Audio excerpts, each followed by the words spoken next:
Hello, everybody. What do you think about this story? You've probably heard it already. I just now heard it.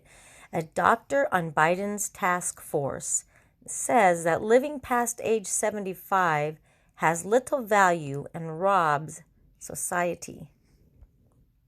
One of Joe Biden's selections for his own coronavirus advisory board is a doctor who has questioned the value of living past the age of 75 and who has implied society's resources would be better used for those who are younger.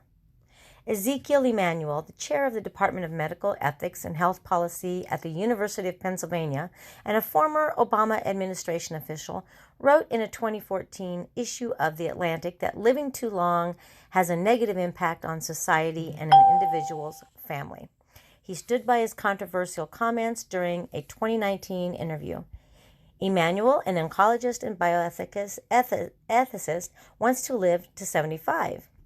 Doubtless, a death is a loss. It deprives us of experiences and milestones, of time spent with our spouse and children. In short, it deprives us of all the things we value, he wrote. But there is a simple truth that many of us seem to resist. Living too long is also a loss. It renders many of us, if not disabled, then faltering and declining, a state that may not be worse than death, but is nonetheless deprived.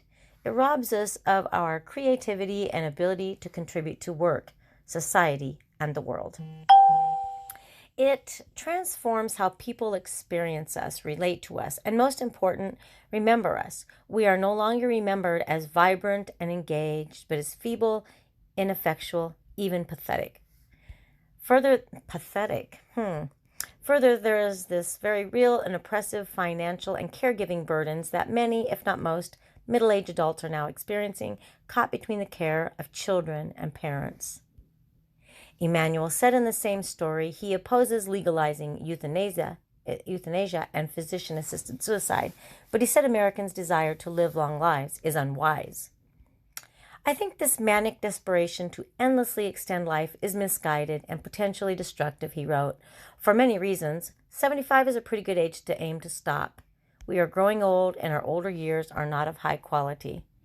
In a 2019 interview with MIT Technology Review, he said his views about old age had not changed, even though he was approaching 75. He's 63 years old.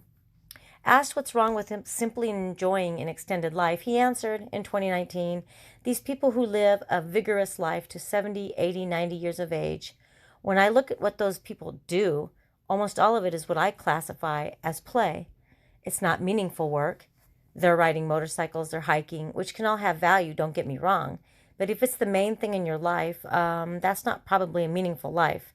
I have to stop right here.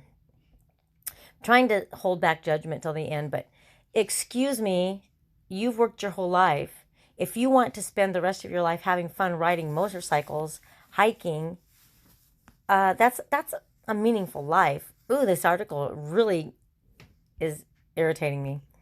Emanuel bemoaned the amount of money society spends on health care for the elderly compared to the money spent on the young. Lots of presidents and politicians say children are our most valuable resource.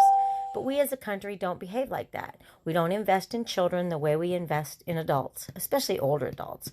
One of the statistics I like to point out is if you look at the federal budget, $7 goes to people over 65 for every dollar for people under 18. Didn't we earn it, guys? Didn't we earn it? Emanuel's position sparked pushback on social media this week when it was revealed he was on Biden's coronavirus advisory board. Biden's 77 years old.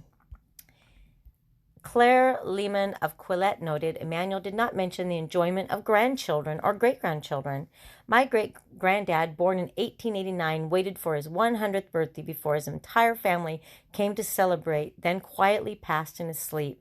At home, Emanuel wrote, I'm glad I got to meet him, and I'm so grateful my son got to meet his great-grandparents. If this isn't meeting, what is? There you go, guys. There's more. Hold on. Elizabeth Land Quant, a writer and advocate for disabled people, called Emanuel's views troubling.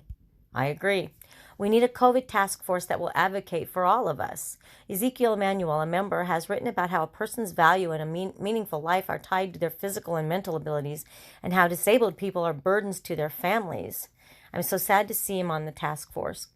We need a task force that will advocate for us all. Ezekiel Emanuel, a member, has written about how a person's value and meaningful life. Okay, I already said that. Okay, anyway, guys, what do you think? Do you think 75 we should just stop? Do you think that it's, since we're not contributing to society by working anymore and we're just enjoying the rest of our lives, we should just stop living at 75? Well, I 100% disagree with this article. Weigh in below. Love you guys. God bless you. And don't forget to say your prayers.